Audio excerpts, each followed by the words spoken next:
Hey y'all, and welcome back to my channel, Living Life with Leticia. So today, let's just get straight into our devotion for the day. A bishop then must be blameless, the husband of one wife, vigilant, sober, of good behavior, given to hospitality, and apt to teach. And that comes from 1 Timothy 3:2.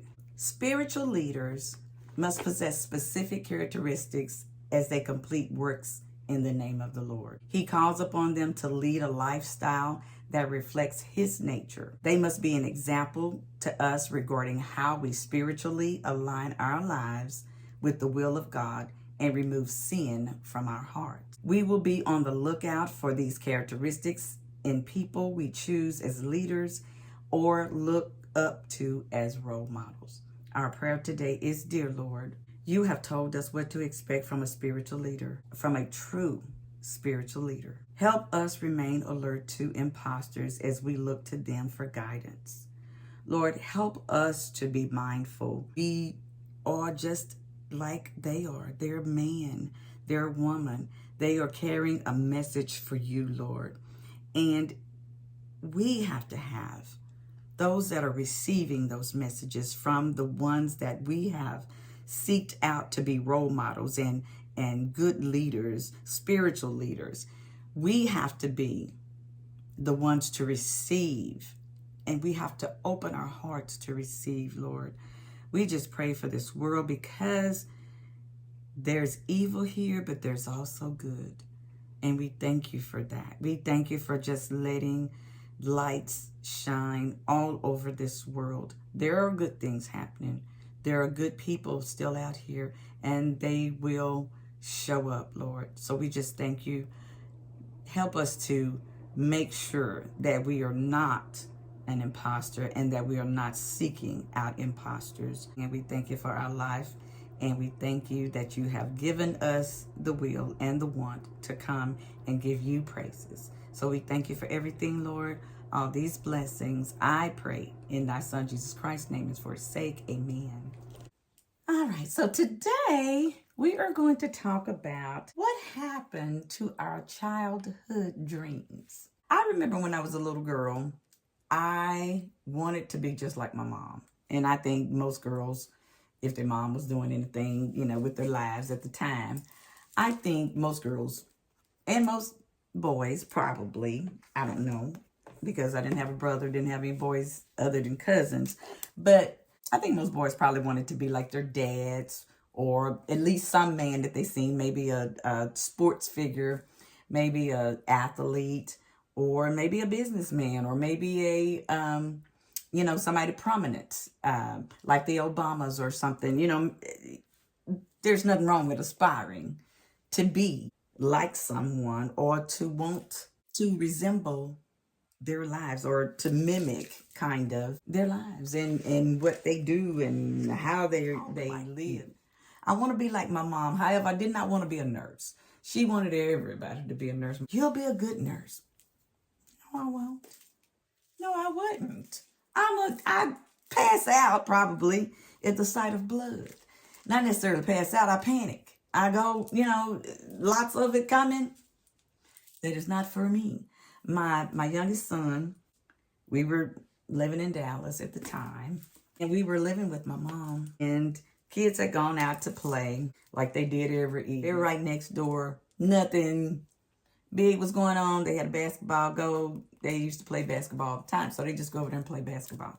This particular day, and my mom could see them from her window. She'd always call them the big boy and the little boy. The big boy's outside, and I don't see the little boy. Or I see the little boy, but I don't see the big boy. Comes the little boy, and he crying. And the day that she said that, of course, my ears picked up, because my mom, bless her heart, she was a talent teller. She told it on everything them kids did if she knew it. I think it was just something for her to do.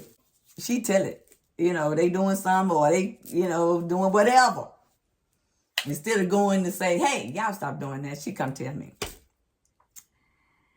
So some evenings when I got home from work, I was exhausted. I did not feel like hearing the big boy and the little boy and the big boy, and here comes the little boy and the blah, blah, blah, blah, blah. So this particular day, she says, here comes the big boy, and he's pushing the little boy, and the little boy's bleeding.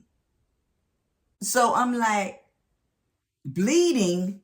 So of course, the panicker of blood. I get up, I run to the door and meet them as they coming in. As I'm at the door, he's coming up to the door, walking with my baby, the little boy, down here. Blood is streaming down his face. I scream, ah! What happened? He got hit by a rock. How did the rock hit him? What happened? Well, I'm in a panic mode now. My mom done came in and she's looking at all the blood. She the nurse. Mama! I get a towel. We hold it up on his head and he's, screaming because he been injured. He is screaming now.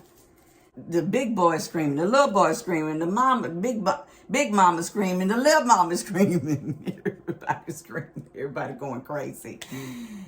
I get my purse, my keys, my whatever, and I'm like, I gotta go to the emergency room. Big mama, you handle the big boy. So I get there, they gotta, they got us calm down. Blood is, still kind of dripping, but it ain't coming down like it was. It's, he needs stitches and he's going to have, whatever. Now, what happened? Because,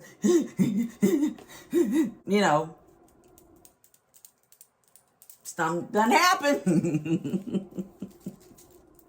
And he looking at me for help. And I'm thinking, and you ain't looking at the right one, baby.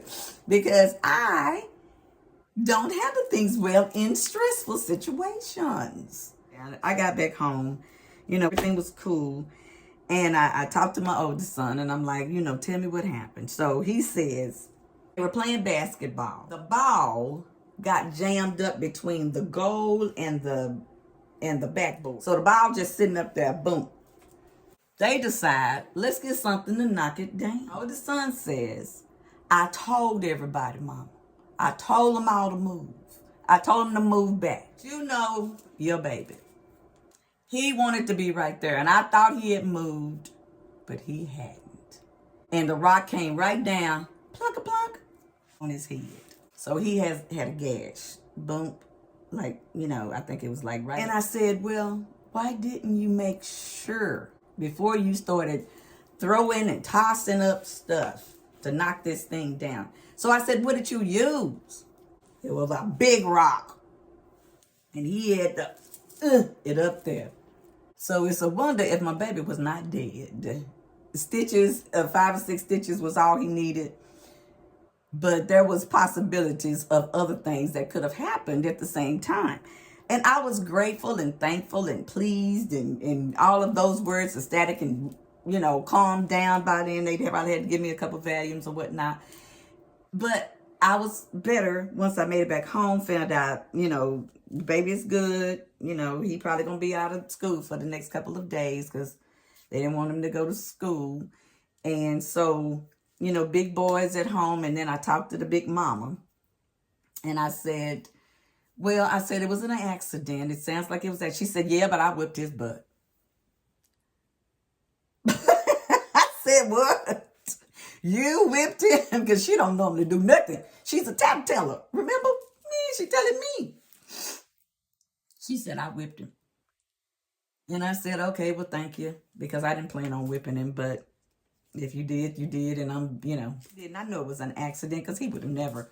Well, I was hoping that he would never have injured his brother on purpose. However, from years before, that he wasn't that, this ain't my best friend, this little boy right here, because you done came and took over. You smart, you talk too much, and you got it going on, and you can sing, and I mean, he had, yeah. And so his brother was getting all the attention that he used to get. And I'm like, because he's the baby. That's all. He a baby. I still love you and still, you my baby too. But you a big baby and it's the little baby. So 7 years difference, it was a struggle sometimes. From then on, he was a little bit more attentive to his brother and tried to make sure, he's not in harm's way before anything else transpires, because he was afraid that if he kills his brother, he's gonna get killed too. So I did not want to become a nurse. But my mom had a friend, was one of my characters that I've used a couple of times, Miss Bunny. And Miss Bunny was her beautician, and I would go with my mom sometimes to the beauty shop.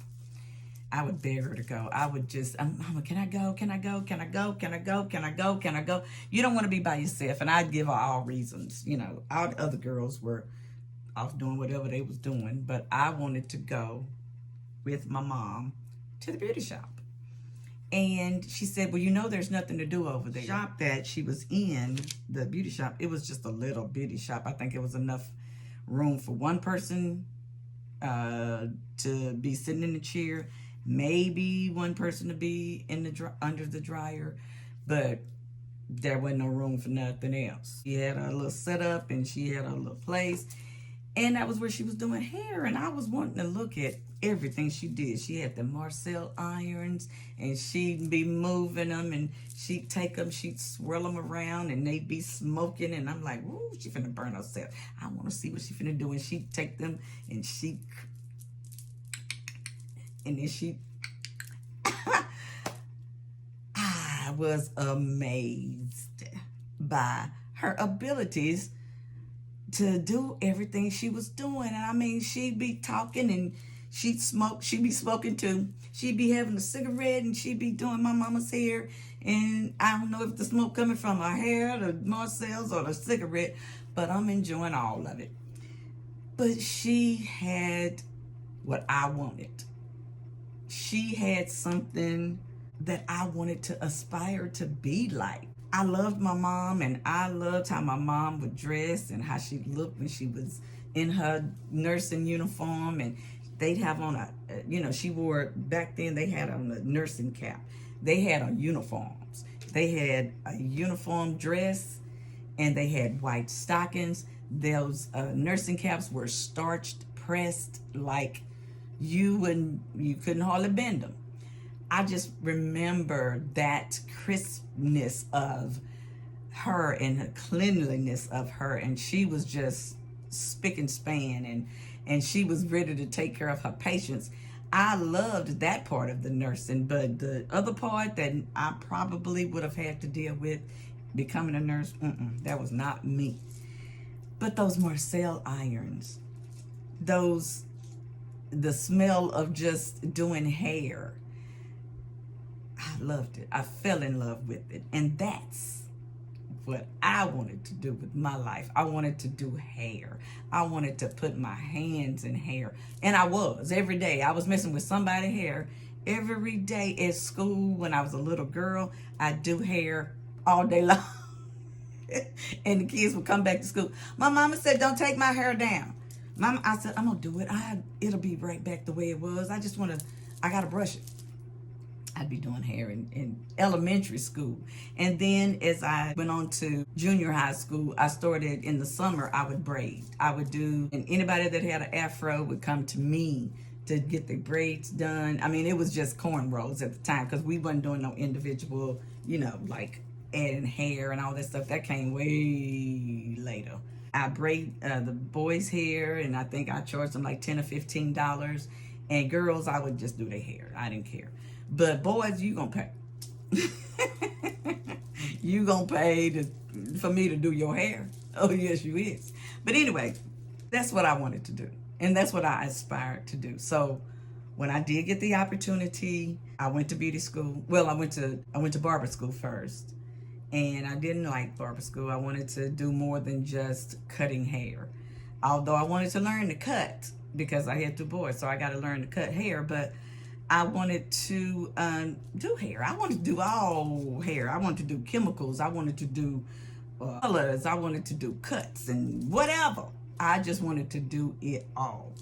So I only went to barber school maybe about a year, and I didn't have very much long to go, but I didn't want to finish that. I wanted to go to beauty school, and I couldn't transfer my hours, couldn't do any of that, but I started researching because I think I was in between jobs. I decided that I'm gonna go to school full time and I'm gonna work part time because I had a severance package that I gotten from another job, and so I had money and I was good, and I had my 2 kids and we were living with mom, and I didn't have a whole lot of bills at the time, so the heck with it. I went to beauty school, and it took me about 2 years because I didn't go every day. I skipped and did whatever I wanted to do. I was the PTA president at my baby school, and I just did a lot of stuff at that time because that was another turning point in my life. I was getting a divorce. I was just then concentrating on me and my 2 kids. So my life was transitioning, but I still